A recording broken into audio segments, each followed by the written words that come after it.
Because essentially the larger the funnel is at the top, the larger your funnel is going to be at the bottom.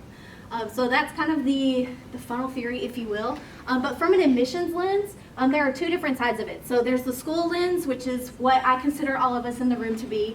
So the language on the left is more what we use to talk about students. Maybe not you all, although after this presentation, feel empowered to do so. Not to their faces, because they're not going to understand what you're talking about. But I think that'll make sense once we talk about them. But from the student perspective, this is more about the actions that they're taking from their perspective. So you'll see that they match up there. So a prospect is, for us, is students in the community that we maybe don't know about at all. They're not on our radar. We don't know if they're interested in UH. They haven't shown any type of interest. So that's a huge funnel, right? That's basically anyone. And for students, that's kind of the same thing. If they're just looking at colleges, maybe they're a junior, their counselor's like, hey, you should go to college, it's really important and great. And they're like, oh, all right, cool. And that's like the beginning of their search process. Next, we move to an inquiry phase on the school side. So interns, what is your call campaign currently called? Inquiry, right. So that's why. Because for us, an inquiry student means anyone who has shown some type of interest. So inquiries are folks who have visited campus. They're folks who have given their information to a counselor at recruitment fairs. They are people who for prospects, we do kind of sometimes know them. Mardell uses some money each year to purchase name buys. So he will literally work with SAT or ACT or other college-related entities and just like buy up people's names. And then we start emailing them. And so we hope that our emails then convert them to an inquiry. So we want them to fill out our online want to know more information form. We want them to connect with a counselor at a recruitment fair. We want them to visit campus, because all of those folks are inquiries, and inquiries then become applicants based on kind of their actions. So for students, the learning phase is really, just what it sounds. You all have gone through the college process, so I'm sure you understand the student side pretty well. And it looks different for every student, so I like to focus more on the school side because it's a little bit more black and white. Each line, there is a specific action that designates one group from another. So applied is exactly what it sounds like. Once a student has submitted an application, they are in that column. And then for some schools, they have an enrollment deposit of usually around May 1, which is kind of why like the signing day is so big for colleges and universities. But UH isn't like that, which I think is a good thing personally. So we don't have an enrollment deposit. You can say I'm coming here and not have to put anything down. But our version of the enrollment deposit is registering for orientation. So that's kind of when we know a student is a little bit more committed. And for students, of course, they're not going to register for each school's orientation. Although in the past, students would only go to like the orientation of the school that they were interested in. But in the past several years, students will attend more than one orientation. So that's really important for our orientation leaders to think about, but for you to know as well. And then at orientation, their next step is registering and enrolling for courses. And then that, for a student, looks like they're actually starting classes. So for us, the funnel ends, really ends, not necessarily just with enrolling in courses, but once that 12th day has passed, that ODR deadline, or ORD deadline. So that is the funnel in a nutshell.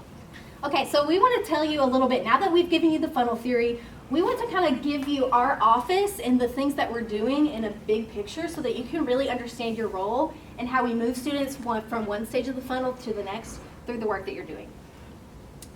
So, remember that first one? We primarily get students when they're inquiries. So we don't really do much with the prospect phase, but your phone call list are all the inquiry students. Campus visitors, because they've given us their information and they're visiting campus, they're considered inquiries as well.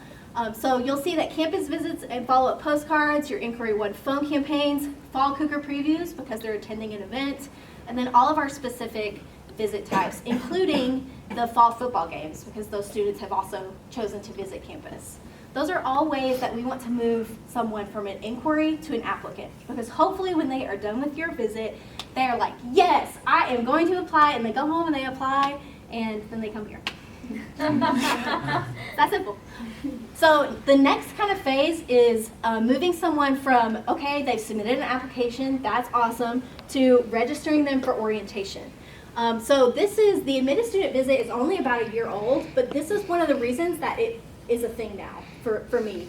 We use theory to really inform what we were doing when we created this, and that's why they get a different presentation that really talks to them about their next steps so that they can kind of start to see themselves here.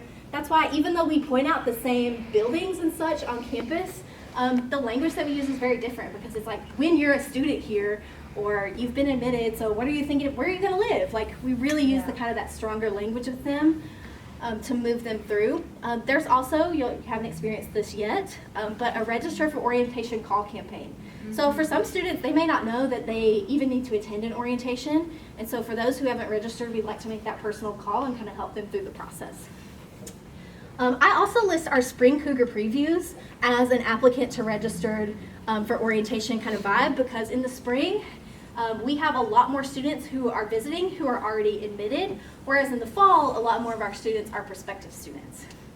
And then, of course, our special events that we have in the spring, right now currently on the books is Scarlet Night. That is a way, it's only an invite for admitted students with the ultimate end goal of getting them to register for orientation. And then, last but not least, we don't do as much with this category because at this point we kind of pass it off to the orientation team once they're registered for orientation. But from our perspective, we do help students who have registered and attended an orientation. We call those folks and ask, we see that you registered for orientation, we see that you attended, that's awesome, but you haven't enrolled in courses yet. You know, how did your meeting with your advisor go? 9 times out of 10, they're waiting for a back command hold to clear, but it's just something that if that wasn't the case, we want to provide that special support for them. So when, let's say I have a group and I'm like, hey, what are you interested in? And they're like, Bauer and engineering. Oh, great. You know, what you do is you hit up all of these stops because these are non-negotiables. These are stops you should hit on every tour. But then instead of going and talking about every college, I'm going to walk into Melcher Hall and I'm going to show them the stock market ticker. And if there's an empty classroom, I'm going to take them in there. And then I'm going to talk about everything I learned in the tour manual, whether it was at one of the training events that we had or on Google Sites.